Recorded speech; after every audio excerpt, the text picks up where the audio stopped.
La jeunesse de la province du Lualaba a également commémoré le 62e anniversaire de l'assassinat de Patrice Emery Lumumba à travers une rencontre organisée par la gouverneure intérimaire. Au cours de cette rencontre, Fifi Masuka Saini a tenu à relayer le message du chef de l'État lors de l'échange avec la représentation de jeunes Congolais en novembre dernier au Palais du Peuple. Les messages consistaient à conscientiser les jeunes à ne pas se laisser manipuler pour se livrer à la division, au tribalisme et aux actes de destruction, mais aussi à contribuer au processus de changement d'image de la province selon le modèle du tout premier ministre Patrice Emery Lumumba.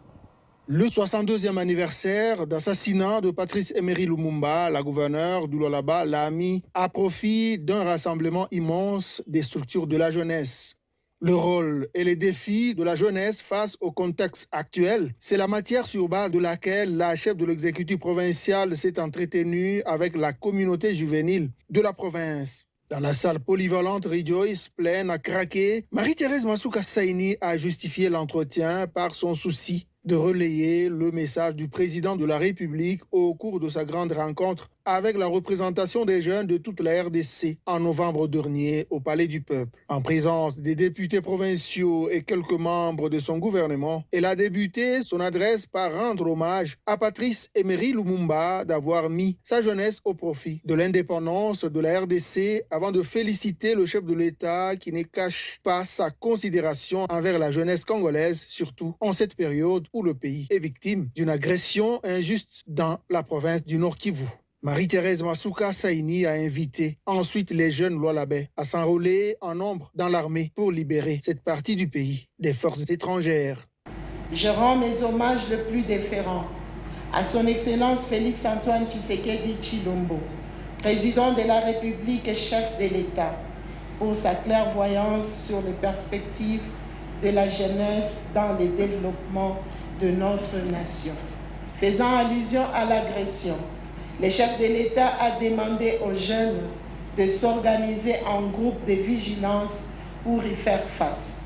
Ces messages ne concernent pas seulement les jeunes qui sont à l'est du pays, car l'ennemi est capable de tout, d'où les jeunes du Lualaba devront aussi en faire autant. Le chef de l'État a invité les jeunes à s'impliquer dans la vie politique en participant aux élections, non seulement comme électeur, mais aussi et surtout comme candidat. J'appelle les jeunes du Lualaba à faire pareil. Au lieu de rester à déverser dans les antivaleurs, il est mieux d'être pragmatique.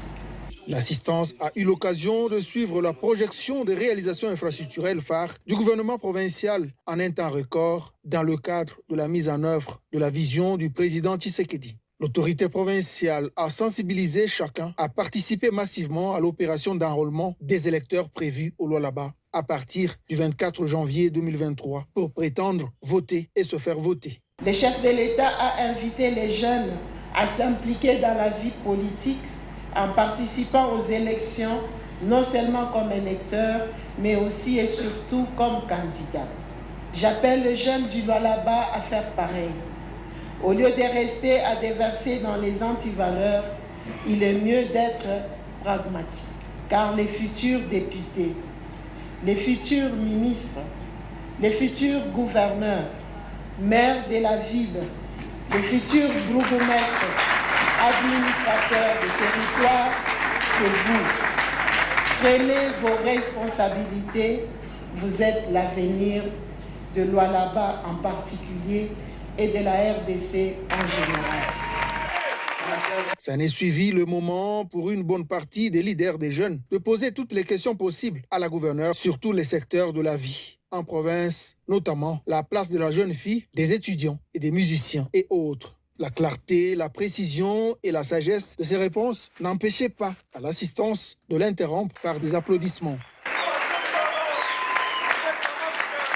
Les jeunes du Lualaba ont quitté le lieu avec joie et assurance procurée par le discours de la gouverneure Masuka. Cet échange a été initié par des structures, des associations membres de l'Union sacrée de la Nation.